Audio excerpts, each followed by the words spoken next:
திருச்செந்தூரில் முருகன் சூரபத்மனை வதம் செய்கிறார். அப்போ என்னங்க எதில் வதம் செய்கிறேன்னு பார்த்தீங்கன்னா, பார்வதி தேவிகிட்ட வாங்கின வேல், அந்த வேலை வாங்கி தான் வதம் பண்ணுறாரு.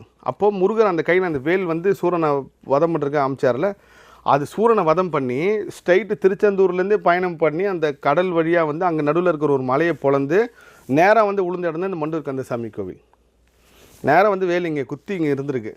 அது கொஞ்சம் காலத்துக்கு அப்புறம் அந்த வேல்லேருந்து வந்த ஒளி, நீங்கள் ஒரு தங்கத்துக்கு மேலே சூரிய வெளிச்சம் பட்டால் ஒளி வரல, அது தங்க வேலாக தான் இருக்குது. இப்பயும் தங்க வேலாக தான் இருக்குது. அங்கே இருக்க அந்த வேடுவர்கள்னு சொல்லி ஆதிவாசிகளாக இருக்கட்டும், அந்த பழங்குடியினர் இருக்கட்டும், அதை பார்த்து அவங்க வழிபட ஆரம்பிச்சிருக்காங்க. வெறும் வேலை மட்டும் வச்சு அவங்களுக்கு அதே வேல் தான் இன்னும், அந்த வேல் தான் இப்பயும் இருக்குது, இன்னும் இருக்குது. நீங்கள் அதுதான் பெரிய கூஸ் பம்ப்ஸு. நான் வந்து கோயிலில் வந்து எப்போ அவங்க பண்ணுற வழிபாடாக இருக்கட்டும், அதெல்லாம் சொல்ல வார்த்தையே இல்லைங்க. இந்த மௌன வழிபாடே பல யுகங்களாக இருக்குது. இதுதான் முருகர் வந்து அருணகிரிநாதருக்கு சொன்னார், சொல்லற சும்மா இருன்னு சொல்லி. அதோட கான்செப்டே அதான். அந்த தங்கவேல், அதுக்கப்புறம் ஒரு மன்னர் வராரு, அந்த மன்னருக்கு அப்புறம் இந்த